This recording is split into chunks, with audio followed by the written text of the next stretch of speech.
তো আজকে যে টপিকটা নিয়ে আলোচনা করব নেক্সট পার্ট হচ্ছে পাওয়ার। ঠিক আছে, পাওয়ারটা মানে অটোমেটিক্যালি মানে কেটে গেল ভিডিওটা, তো সেই ক্ষেত্রে নেক্সট পার্ট হচ্ছে পাওয়ার। ঠিক আছে, তো পাওয়ার হচ্ছে অ্যাকচুয়ালি মানে আমাদের পাওয়ার হচ্ছে ক্ষমতা, মানে কার্যর হারকে আমরা কি বলে থাকি, ক্ষমতা। ঠিক আছে, তো মেশিন পাওয়ার যেটা আছে, machine operation of require of power, মানে মেশিনে যে সমস্ত অপারেশানগুলো করা হচ্ছে সেখানে আমাদের কি দরকার হয়, পাওয়ার দরকার হয়। মানে আমাদের ইলেকট্রিক্যাল মানে পাওয়ার হচ্ছে এখানে অ্যাকচুয়ালি এনার্জিকে বোঝাচ্ছে। ঠিক আছে, এনার্জিকে বোঝাচ্ছে।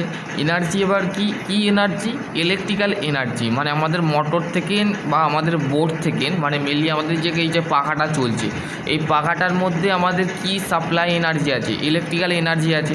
ঠিক আছে, বা এর মধ্যেও পাওয়ার আছে। পাওয়ার হচ্ছে অ্যাকচুয়ালি আমাদের তার মধ্যে আমাদের অপারেশানের মধ্যেও এনার্জি দরকার হচ্ছে। ঠিক আছে, তারপর হচ্ছে the power is to the perform the machine can be of the computed of the force and velocity. তাহলে ঠিক আছে, পাওয়ারের সাথে আমাদের যে মেশিনের যে পারফর্ম, সেখানে একটা ফোর্স দেওয়া হচ্ছে এবং ভেলোসিটিতে কম্পেয়ার করা হচ্ছে। ঠিক আছে, ফোর্স অ্যান্ড ভেলোসিটিকে কম্পেয়ার করা হচ্ছে একটা পাওয়ারের পারফরমেন্স মেশিনের মধ্যে। ঠিক আছে,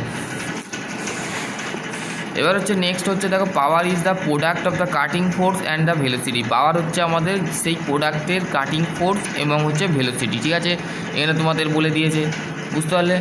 এবার হচ্ছে পিসি ইকুয়াল টু এফসি ভি। ঠিক আছে, পিএফসি হচ্ছে কাটিং পাওয়ার অ্যান্ড পিএফসি হচ্ছে কাটিং ফোর্স অ্যান্ড ভি হচ্ছে কাটিং স্পিড। ঠিক আছে, এখানে তোমাদের কিন্তু বলে দিয়ে আছে। ঠিক আছে, স্পেশাল অ্যাটাচমেন্ট হচ্ছে is the general purpose of conversation of machine tool is the designate use for the specific machine on the job the limited of the range and shape and size. ঠিক আছে, তাহলে special attachment বলতে আমরা কী বলছি, মেশিনের যে general purpose যে machine টুলগুলো থাকে সেগুলোকে ডেজিগনেট করা হয়, এবং যেগুলো আমরা ব্যবহার করে থাকি স্পেসিফিক মেশিন যেগুলো থাকে, যেখানে আমাদের জবকে কাজে লাগা হয়, এবং শেপ অ্যান্ড সাইজ যেটা থাকে সেটা হচ্ছে স্পেশাল অ্যাটাচমেন্টের মধ্যে পড়ে। ঠিক আছে, যেমন milling, lathe, tapping, drilling machine, gear teeth, এগুলো হচ্ছে some usefully the work the need of the done of the same the ordinary of machine tool. ঠিক আছে, এগুলো হচ্ছে স্পেশাল অ্যাটাচমেন্টের মধ্যে পড়ে। ঠিক আছে, এবার হচ্ছে আমাদের